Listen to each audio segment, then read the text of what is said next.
That was one of the most awkward hellos I've ever seen. Seriously. Done? Take a deep breath. All nervous people doing podcast.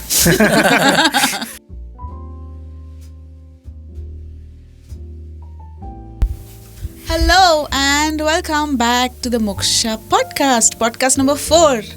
And now we have a name, the MOCHSHA Jam. The MOCHSHA Jam. The MOCHSHA Jam. We have a guest with us today. Hi. Hi.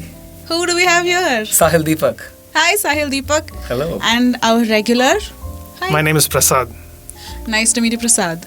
So, Saahil, you've studied at A.R. Rahman's KM School of Music.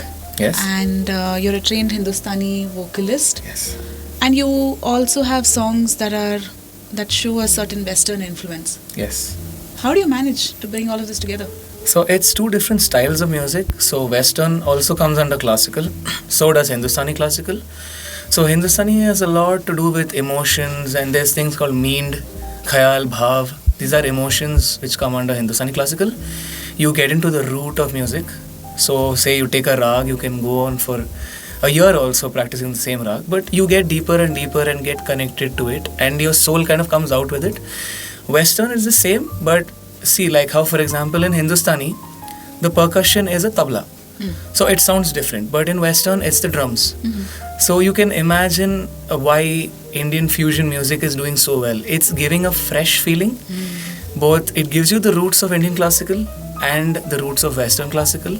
So it gives out a fresh voice, and it just makes it sound really good because both are falling under classical music. So it connects people, and classical music is the oldest forms of music. So you can dive deep into it and it connects you basically. Interesting.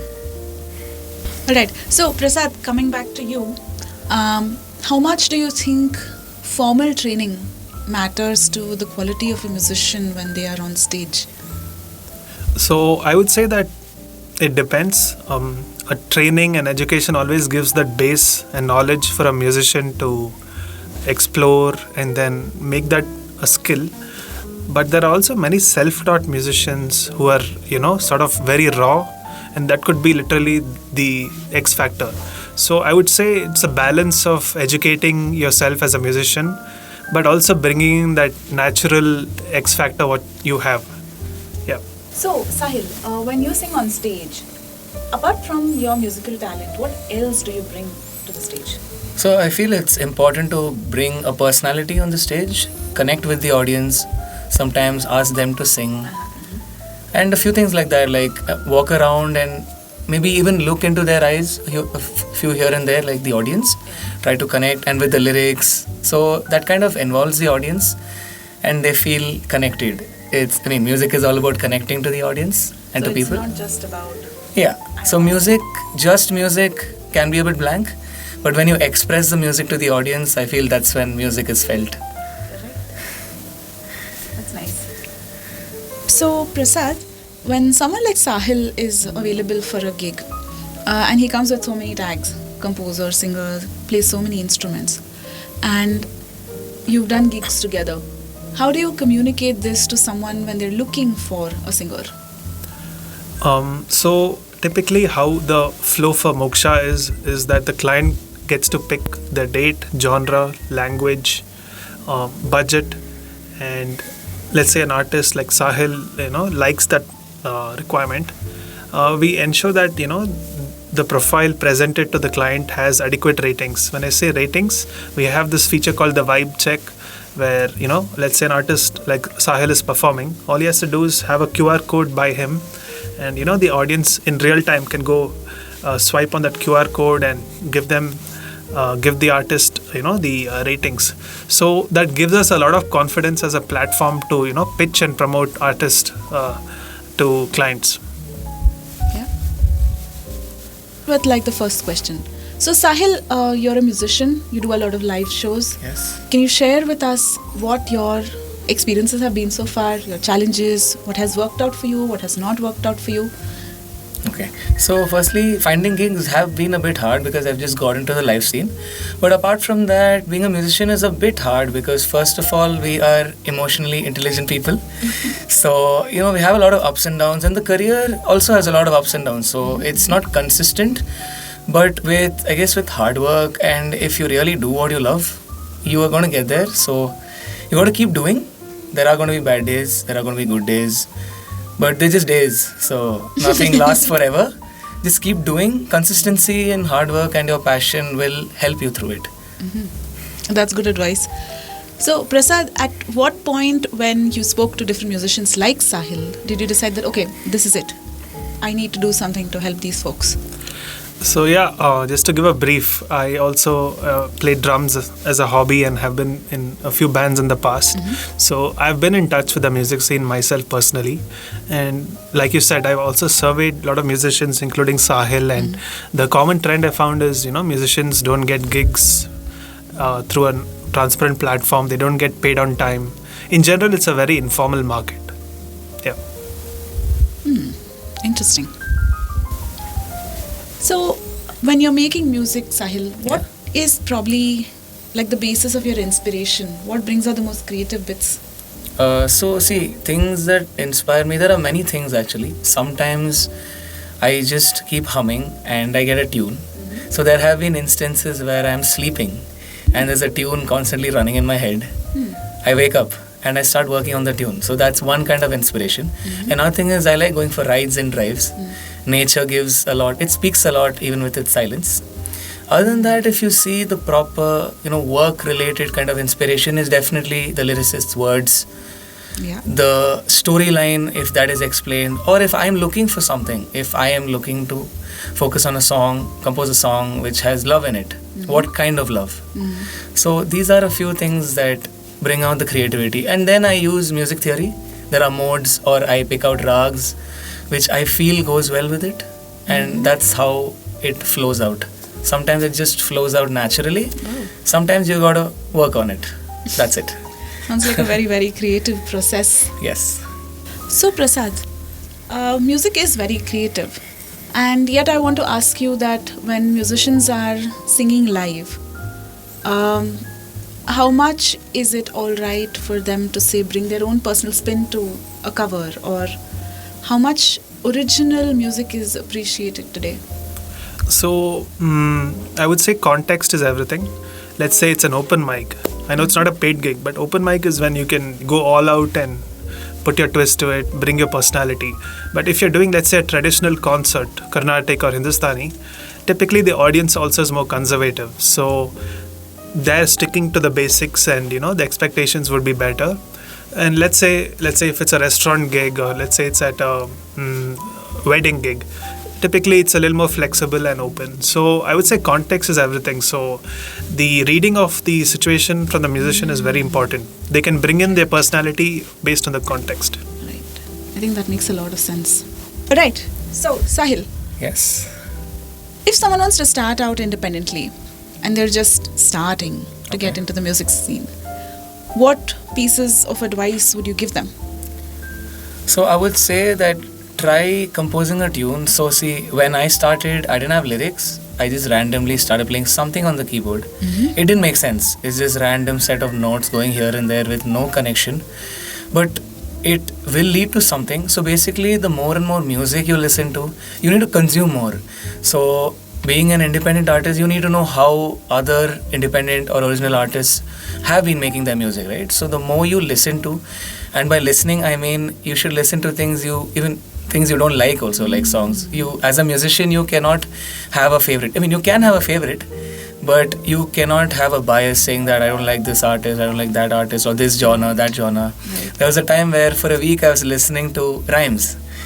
And I've even gone and watched the movie Barbie because I need to understand the background score, because you never know what you're going to learn from that. Right. The only thing about independent is the best thing right now, because you're your own boss of your own music, your collaborations, your tunes, your ideas, but just give it your best. So it's okay if it's bad, but upload it.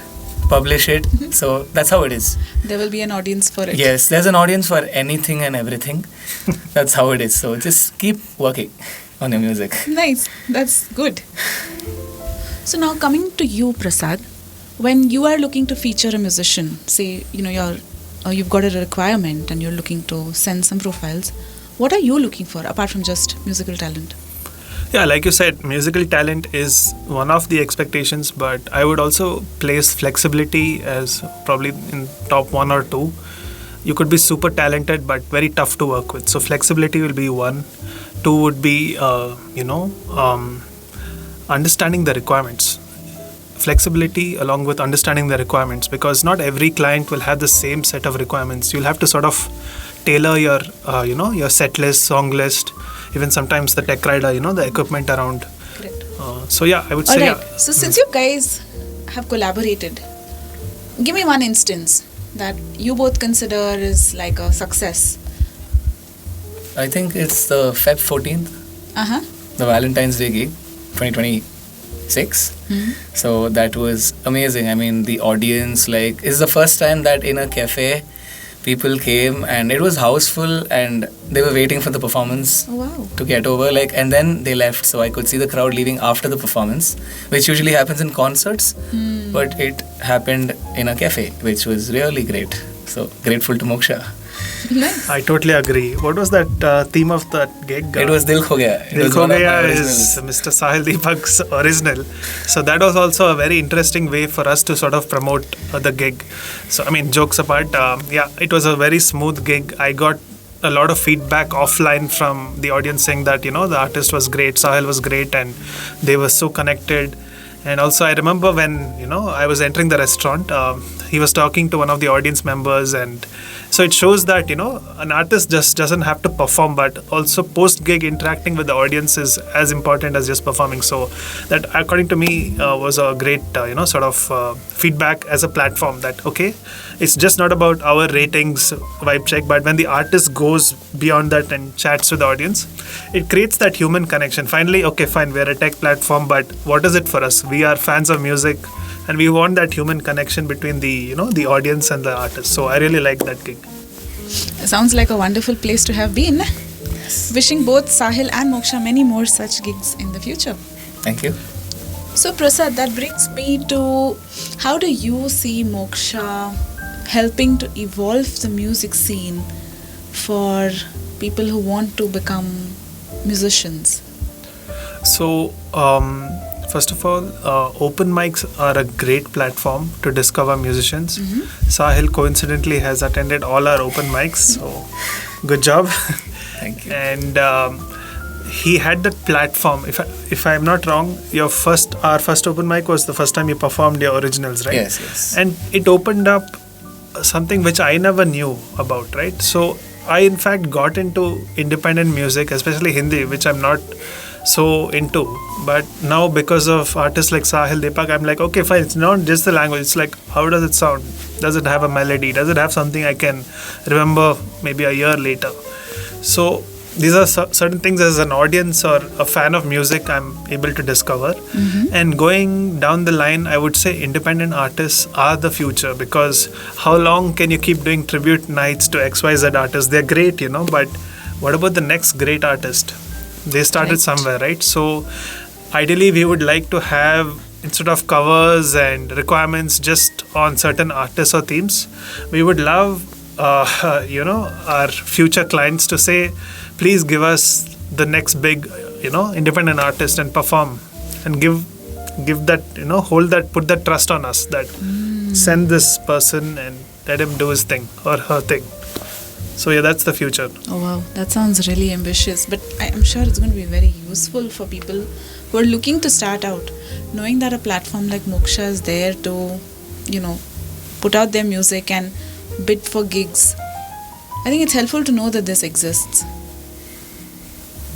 Yes, so we're towards the fag end of our podcast, and I have received some very earnest and interesting answers from both of y'all. So this last question is for both of y'all. In the age of social media and streaming music, you both are working towards making music live, in person. Why is it so important to y'all?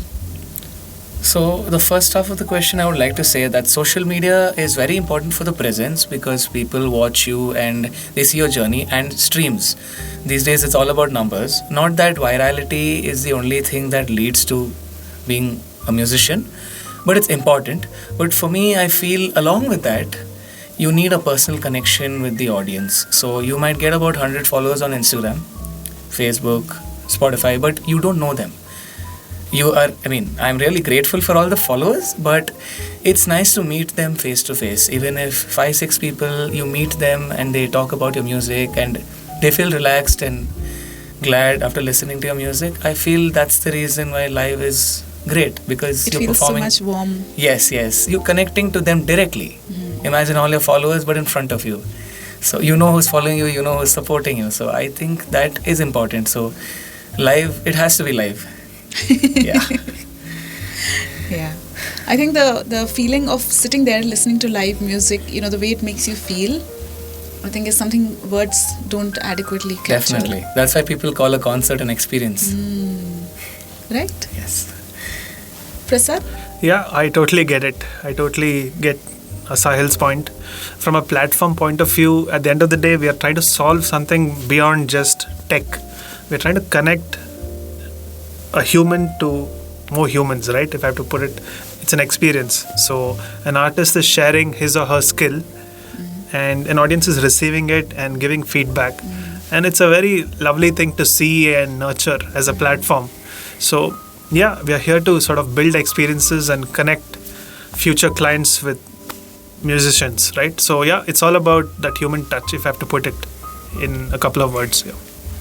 Yes, it is. I think there is something innately human about music, which no matter how much AI generated music does True. come in, this can never get taken over by. So thank you, Prasad, and thank you, Saahil, Thank you. for participating in this Q&A with so much insight and so much knowledge and so much experience. I think it's been one of the nicer experiences today. Glad to be here, in fact. Thank you so much, Harini. Nice questions. Thank you. Thank you. Wishing you. everybody a lovely evening. The Moksha Jam. The Moksha Jam.